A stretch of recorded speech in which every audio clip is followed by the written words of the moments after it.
I'm Dr. Sandy Goldberg, and we are in Chicago today. And we are here today discussing my baby, a Silver Lining Foundation. In 1999, I went to get my annual mammogram. I was looking at the results with the radiologist, and we both went, oh no. I had a lumpectomy. I was told it was a bizarre benign calcification, but it didn't heal, and it didn't heal, and it didn't heal. And when it finally healed enough, 9 months later, I went to a different institution for a new post-procedure mammogram. And I went back to my office, and they called me from the hospital, and they said, come back right now. And I went back there, and they took me in a room with a couch, which is not a good sign. And they said, we can sugarcoat it or not. And I said, don't sugarcoat. And they said the surgeon took out the wrong lump. And it was at that point I felt as though I had been hit by a bus.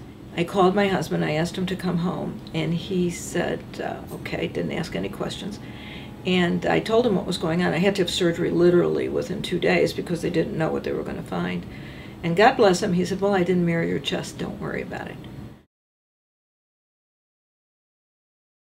And I'm lucky because in addition to my private clinical practice, I'm also NBC5 here in Chicago, the NBC affiliate's health and nutrition contributor. And I was extraordinarily fortunate, and still am, to have wonderful people around me who immediately circled the wagon, but even more importantly, great coverage, so I never had to worry about anything. And what I decided to do at that point is that, and I told my boss, and he cried and I cried, so it was the only time I cried. So he said, what can I do? And I said, I want a crew with me. Because this was back in 2000. And in 2000, people who were more public we didn't talk about things in our personal lives, especially as it related to health, especially as it related to breast cancer.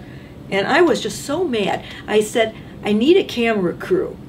And I had a camera crew with me in the operating room, and for the first 14 months of my treatment, we aired it maybe about 6 months after the 14 months were up.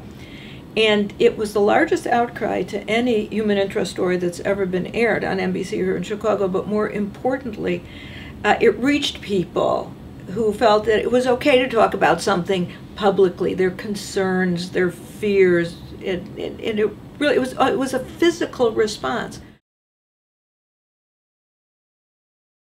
But what it did was it really made me start to think about what was going on in the rest of the world. And my oncologist asked me if I would come to a meeting, the American Cancer Society, with her, and I went, and I was listening, and I said, so like, where's your media presence? And they said, we didn't have any in Chicago. So I created a cable show for them, live call-in show. I was the host interviewing experts in the field, and then we had people calling in live, no delay, nothing. And it became very clear to me very soon that people were using the show as their primary care physician. And I would start to call people, I started to call the overflow calls back, and I realized that people were using our show and not reaching out for help because they felt that they didn't matter because they had no money and they had no insurance. So I come home from the cable show one night, my husband says, how are you? Innocent question. I started to cry. And he said, and I'm raving on about all this. And my husband is a man of few words, which he'd almost have to be married to me. And he said, so what are you going to do about it? And I said, start a foundation. And we did, with $2,500. In the middle of 2002, we started a Silver Lining Foundation. We have 3 programs. One is outreach. What we do, we provide outreach, resource information, treatment option information. We have health fairs with several of the major cancer advocacy groups: American Cancer Society, Gilda's Club, Breast Cancer Network of Strength, which used to be called WIME, and several other organizations. We also have had strong support of the City of Chicago 311, particularly City Services Hotline. Anyone who calls 311 in Chicago uses the word cancer referred to us. And we've helped close to 500,000 people since we started this program about 7 years ago. Then we started a Quality of Life Center located within the Oncology Center at the University of Illinois Medical Center in Chicago. And we have a library with culturally sensitive information, bilingual. But what we also do is we provide quality of life services for people who are going through treatment for any kind of cancer. In-house food certificates, initial pharmacy copay, licensed and bonded transport services to and from treatment. And that, our outreach program at UIC is called the Evelyn Goldberg Center. It's named after my late mother. And then in 2006, we started what we call, by our third program, My True Baby, Buy a Mom a Mammogram. And we started funding cost-free screening mammograms initially, and then added diagnostic interpretation a year later. But we started funding cost-free mammograms for uninsured and underinsured women. And what we do is that we fund mammograms for women and men who are uninsured or underinsured, but we make them feel like human beings. There's nothing more dehumanizing in our society than for people to feel that they don't matter because they don't have finances. And what we've done is that we have taken that away. Everything we do at Silver Lining is based on my mother, and I mentioned her, my late mother's principles. And she would talk to my father. She was about 4'8". My father was about 6 feet tall. And she would look at my father and she would say to him in Yiddish, Der ganze Welt ist dein Mishpucha, which in English means we are all family and we have to help each other through the tough times. She would say to me when I was growing up, and I'd go to her and I'd be ranting and raving about life. And she had a very elemental approach to this world. She would always say to me, Tochter, it's Yiddish for daughter, there is always a silver lining. So when I decided to start the foundation, what better name than the Silver Lining Foundation?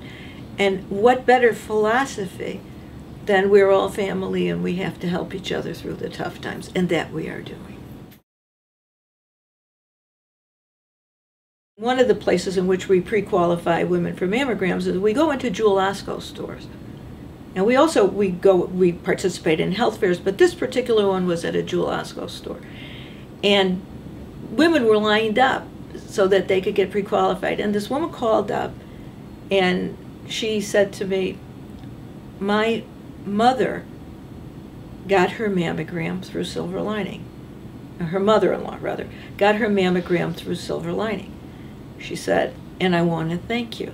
And I said, you're welcome, I hope everything is okay. And she said, actually, she was diagnosed with breast cancer in both breasts.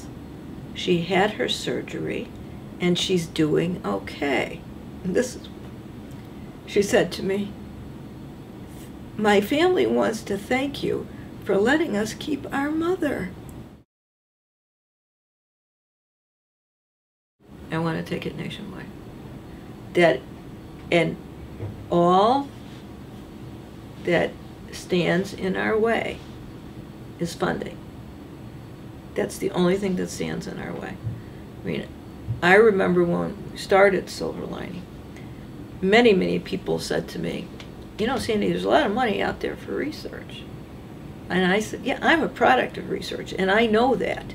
I know that. I'm here because of research. But what we do that distinguishes us is that we take it one life at a time. And it's that person that picks up the phone, that reaches out, that says, I have no place to go. If you would like to be in contact with us, I'm going to give you 2 ways to do it. Number 1, of course, our website, asilverliningfoundation.org. And then you can pick up the phone and call us, because somebody always answers. If we're not in the office, a call forwards to myself. Silver Lining phone number is 312-345-1322. Before all of this financial stuff hit in the country, we would get 50, 60 calls a week. We get 50, 60 calls a day. And you think about that. 50, 60 calls a day of people who have no place to go, who are scared to death, who have to reach out to a stranger, who are shaken in their boots because they don't know what kind of reception they're going to get. That's what drives me.